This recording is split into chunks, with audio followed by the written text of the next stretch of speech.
Arias, this is the time set for hearing on a motion. Appearances for the record, please. Juan Martinez on behalf of the state. Kurt Nermy and Jennifer Wilmot on behalf of Ms. Arias, who's present in custody. David Rodney and Chris Meeser on behalf of the media organizations, Phoenix Newspapers, Inc., KPNX Broadcasting, and Meredith Corporation, KTVK, and KPHO-TV. All right, thank you. Everyone, please be seated. Good. As an initial matter, as I stated at the bench off the record, we would be objecting. I know the jury has the admonition, but we are objecting to any photography of Ms. Arias in her garb. We think it would be overly prejudicial with the jury to see that. Not just, obviously there is other footage, but to see that presently in a contemporaneous hearing that's going on during trial, we feel is akin to Ms. Arias being seen in such garb during trial and or issues related to her being seen in restraint. So we would ask that that not take place at this hearing. Does the state wish to be heard? The defendant has previously been photographed with stripes. Additionally, should the jury see photographs, it would be a violation of the admonition, which would mean potential disqualification. That being the case, there is no prejudice to the defendant. If they see her in stripes or if they see her outside of stripes, the admonition is that they stay away from all coverage, and so they have a duty to self-report. I believe they would self-report, so I would object to the defendant's request. All right, as stated at the bench when we had a discussion on this issue, I'm denying the motion. There are many photographs of Ms. Arias in stripes, and the jury will be questioned about whether they've seen anything about this matter in the media when they return to court on Monday. All right, I have received a motion by news organization to stay closed portions of the trial. I have received Ms. Arias' response to that motion. Did the state file anything on this issue? No, the state would oppose any motion or any request for an interlocutory stay. This case is over 6 years old, and the next of kin have indicated that they want to get this done. The state's interest in getting this case done is the same. We would just like to get this done and move on. So the state would object to the request for the interlocutory stay. All right, Mr. Biden, anything you wanted to add to your written motion? Thank you, Your Honor.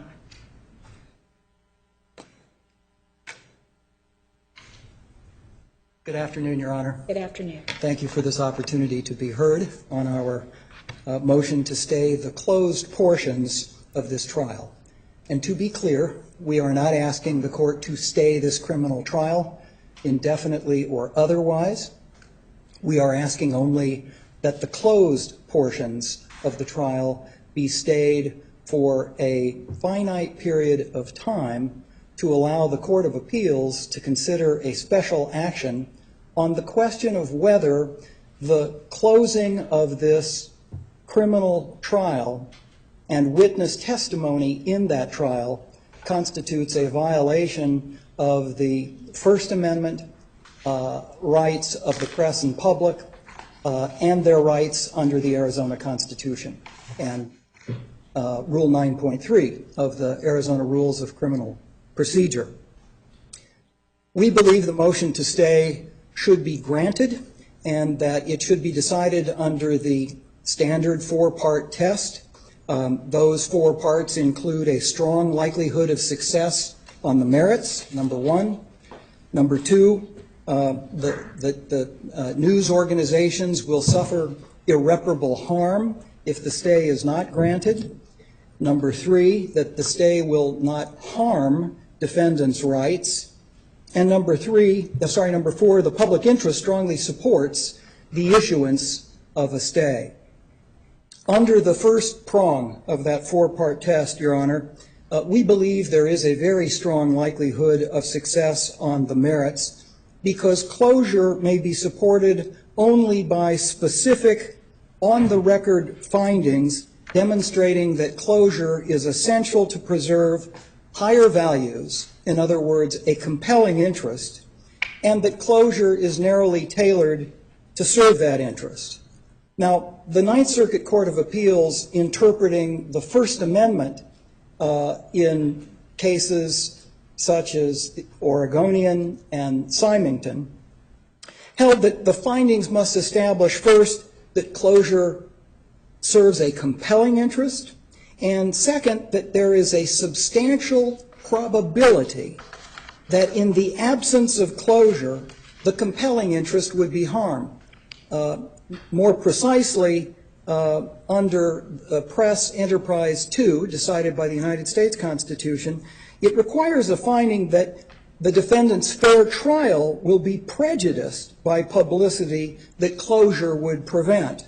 So it's a substantial probability standard. And third and finally, that there are no alternatives that would adequately protect that interest. It is our position that the court's findings, with all due respect, do not satisfy this standard. The public simply cannot evaluate the basis of the court's reasoning with what we've learned so far. When the findings are placed under seal, there's no way for the public to know the rationale for closure. And in fact, in the Symington decision, the court said that the findings must be, and I quote, specific enough that a reviewing court can determine whether the closure order has been properly entered. It is frankly impossible for the public to assess this, and it's just not enough to say that there is some witness, unidentified, who prefers to testify in a secret setting. So we believe that the Constitution is quite clear about that. In the Symington case, the court simply announced that there was a security interest. That was not enough. In the Globe newspaper case, the Supreme Court invalidated a statute permitting private testimony for juvenile rape victims. The United States Supreme Court invalidated that statute. So we simply don't know the basis for the ruling, and it sets a hugely detrimental precedent for the press and public as a matter of scrutiny of a fair and public trial. The second point relates to the irreparable harm factor. We believe that we satisfy this prong of that four-part test as well. It's a matter of well-settled law that the press and public have a strong presumptive right under the First Amendment to attend criminal proceedings, virtually all criminal proceedings. And under a case called Elrod versus Burns, the Supreme Court held, and I quote, that the loss of First Amendment freedoms for even minimal periods of time unquestionably constitutes irreparable injury, close quote.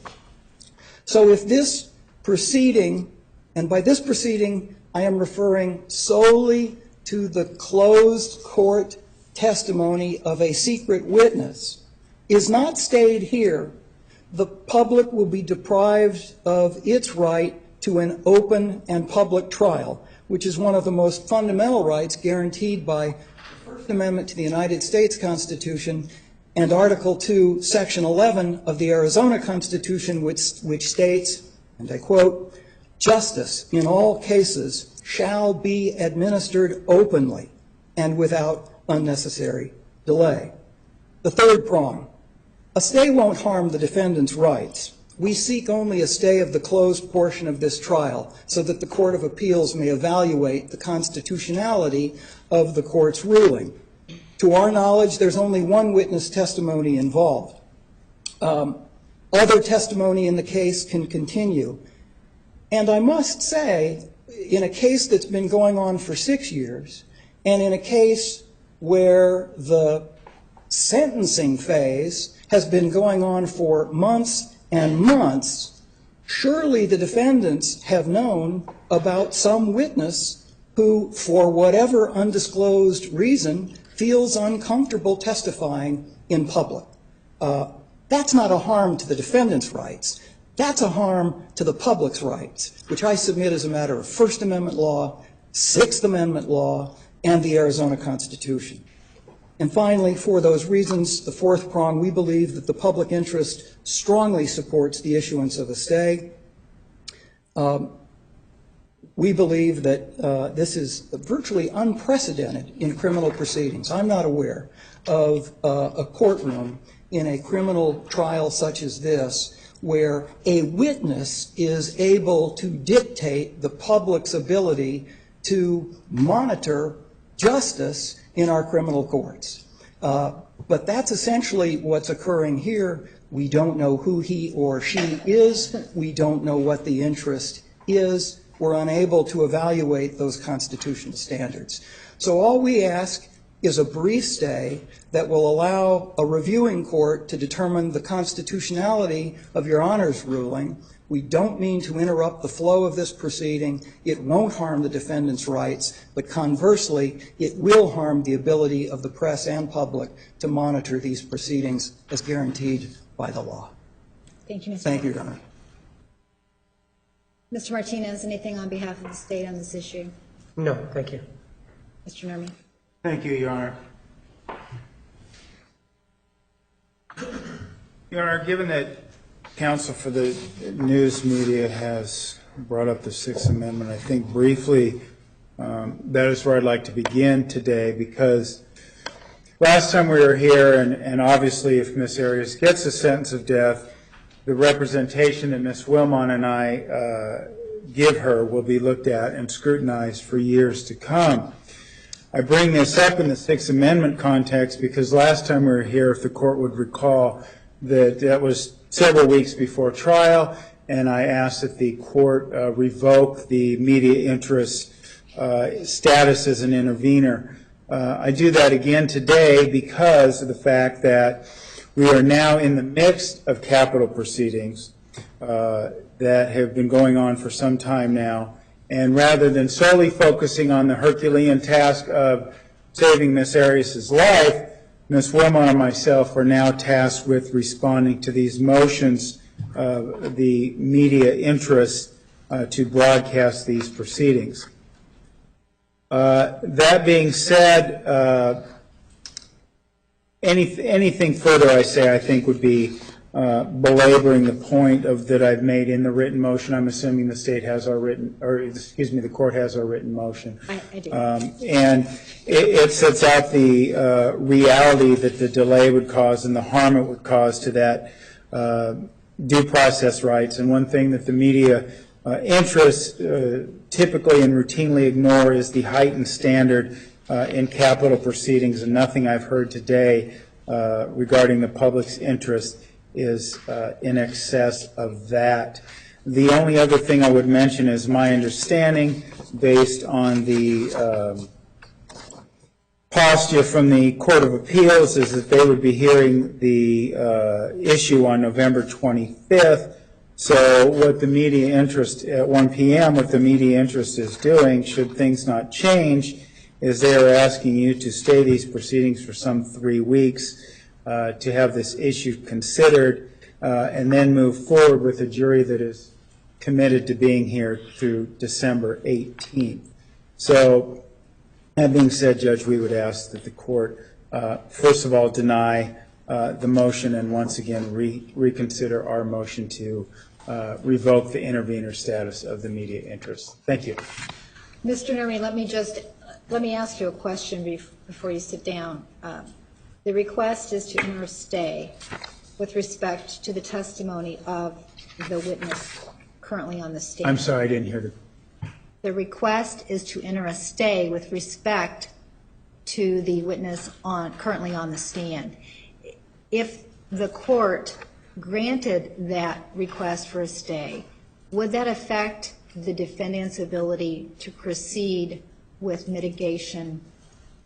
It definitely would, Your Honor. As I think, and as I tried to articulate in our motion that we filed this morning, our response rather, that it would in fact impact it. It would impact her ability to present a full and complete case for life.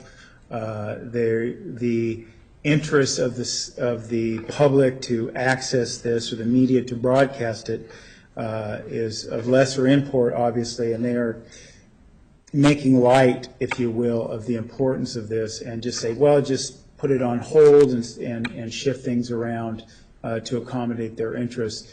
The capital case law and the jurisprudence in this regard tells us that this is not the case, and it would directly impact her ability to present mitigation.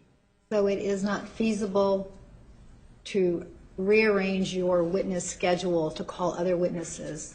I believe that would greatly impair her ability to advance forward in defending her life, and consistent with the jurisprudence I just mentioned and mentioned in my motion.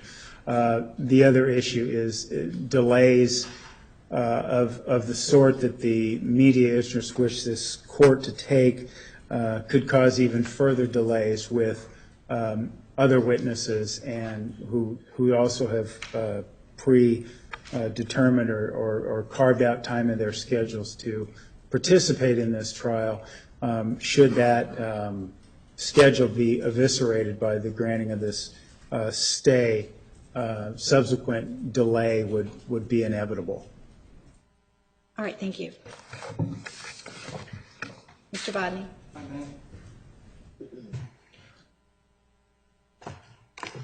Thank you, Your Honor. Just a few points. Okay.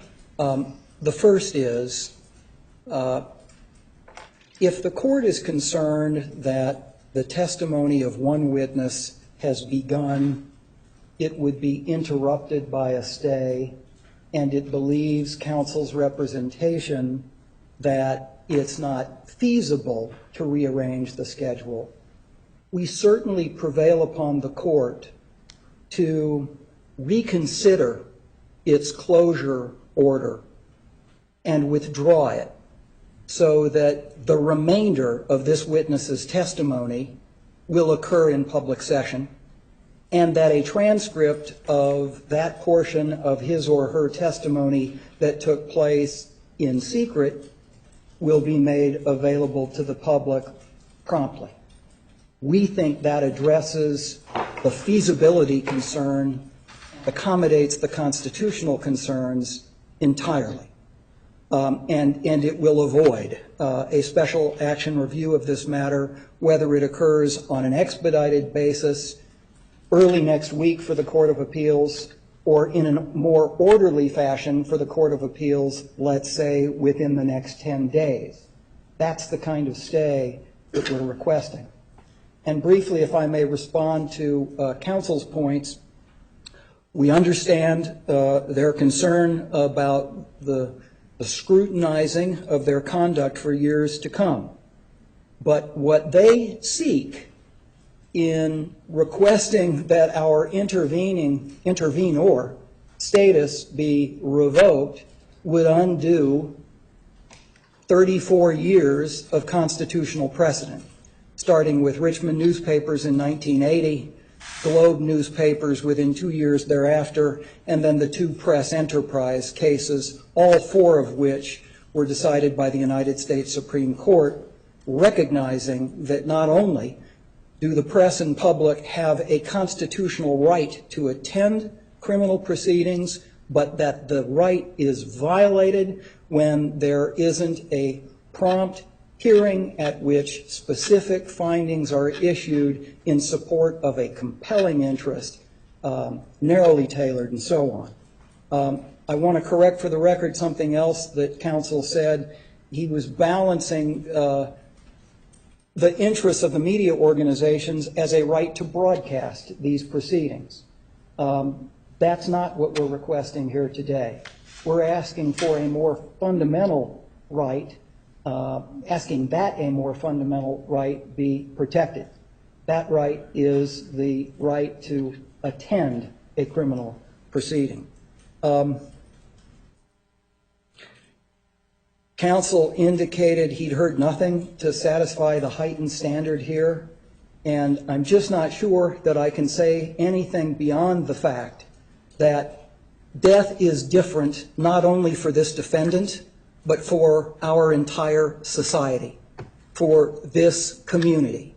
and knowing how the judicial system arrives at a death sentence or a life imprisonment sentence is critical to our judicial system and Article 2, Section 11 of the Constitution, which mandates that justice be administered openly.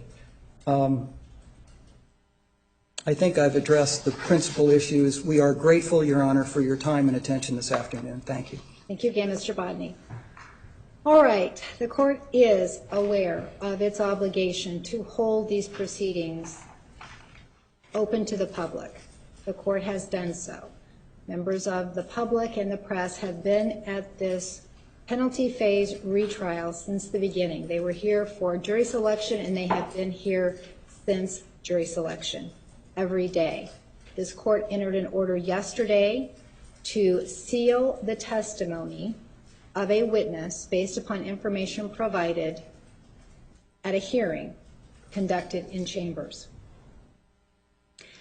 The testimony of that witness is video recorded by the court.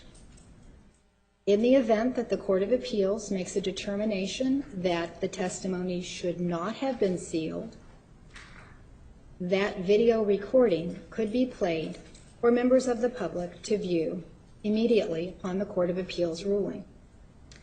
This court has issued a sealed ruling containing all of my findings and the reasons for those findings. The court reporter has prepared a transcript of the hearing in chambers and oral argument of counsel on this issue. Pursuant to an order of the Court of Appeals, those two items will be transmitted to them hopefully by 5 p.m. today. So this court will have fully complied with the Court of Appeals request for the court's ruling and the transcript of all pertinent proceedings. With regard to the request to stay, when the jury was selected in this case, they were told this case would be concluded around December 18th. If this court stays the proceedings, it is possible that we could lose jurors and we would have to start all over. We are currently in the defense case. They are presenting mitigation. Defense counsel have indicated that taking other witnesses out of order while this issue is pending before the Court of Appeals is not feasible. Based upon this court's assessment, I would agree that it would be problematic for the defense to call other witnesses out of order. Because the testimony is video recorded and because I find that there is minimal harm if the stay is not granted because the testimony is preserved for the public to see, and because my original order provided that the testimony of the witness who is testifying in sealed proceedings will be available to the public at the conclusion of the trial, I am denying the motion for a stay at this time. All right, counsel, is there anything else? Not on behalf of the state. All right. Nothing, Your Honor. Thank you. Your Honor, if we could just request a transcript of today's hearing, that would be most appreciated. All right, the court reporter is aware of your request. Thank you. Thank you.